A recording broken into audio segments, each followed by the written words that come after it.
Happy Thursday, second period. Today is Thursday, April 2nd.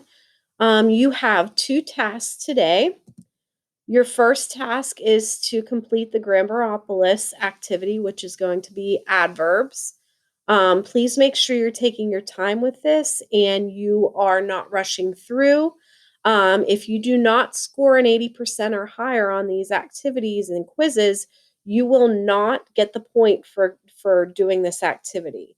So, rushing through and not really reading the activities and the different things that it's teaching you is not going to help you get the points. So you need to make sure that you are really paying attention and really trying. If you did not score an 80% on some of the previous activities, like the nouns, verbs, and adjectives, you would have gotten an email. I sent them out last night, letting you know that you did not score an 80%. And so if you want to go back and try again, you may.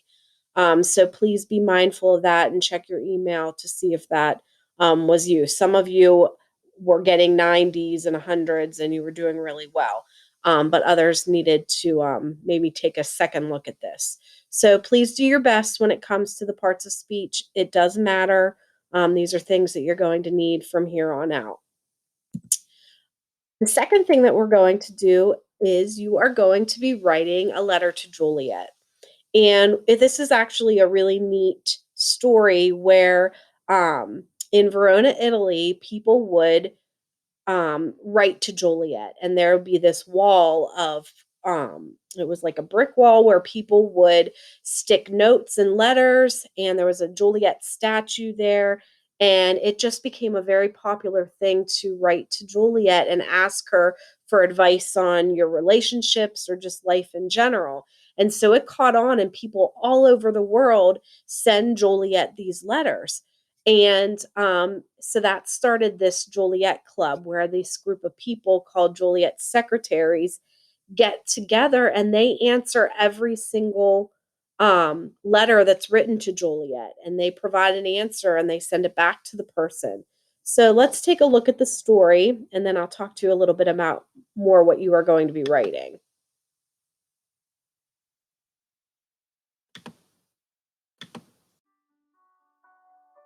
There's good news this Valentine's Day weekend about finding true love. For decades, people used to send letters to Juliet of Romeo and Juliet, addressed simply to her hometown, the way kids write letters to Santa at the North Pole.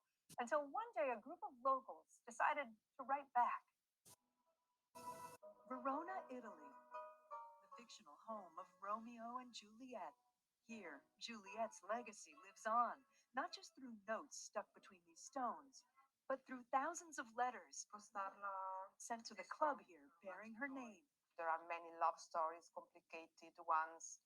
We try to give a real advice to everyone.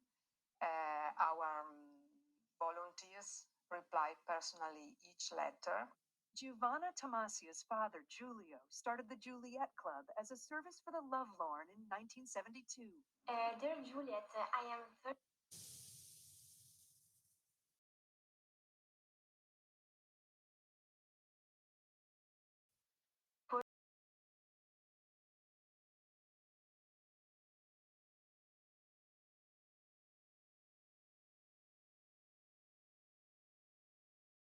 It can be happy, but it often hurts. 6 years ago, Nathan Harrison was feeling unlucky in love. One night I was feeling pretty down about the way things were going in my life romantically, and I just thought about this movie I saw once about the Juliet Club, and I started to wonder if that was a real thing.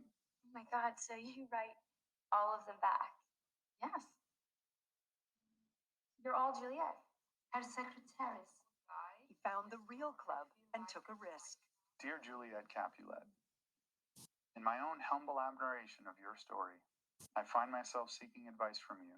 He calls their common sense reply life changing. The advice was for me to not give up on love and to not give up my hope and to pursue my interests, pursue my hobbies, and just get out and meet more people. For Nathan, like so many others in the Juliet letter archives, true love followed. Sarah and I, we fell in love. We got married in a friend's backyard here in Colorado. And a little over a year later, we were blessed with our son, Murray. His advice: open your heart. Writing all of these things down in a letter is always a good thing. Talk to people about what those feelings are and don't give up on love.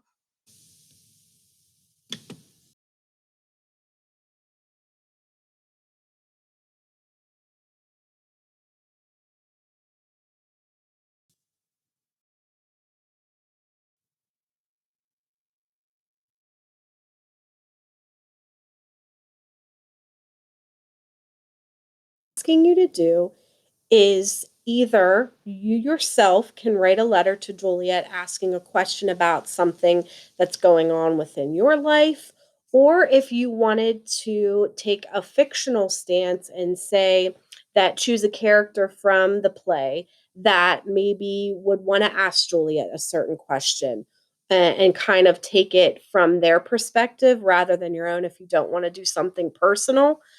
So you need to think about which route you want to take, whether you would have something that you would write to Juliet asking, or whether you would choose a character from the play to write a letter to Juliet.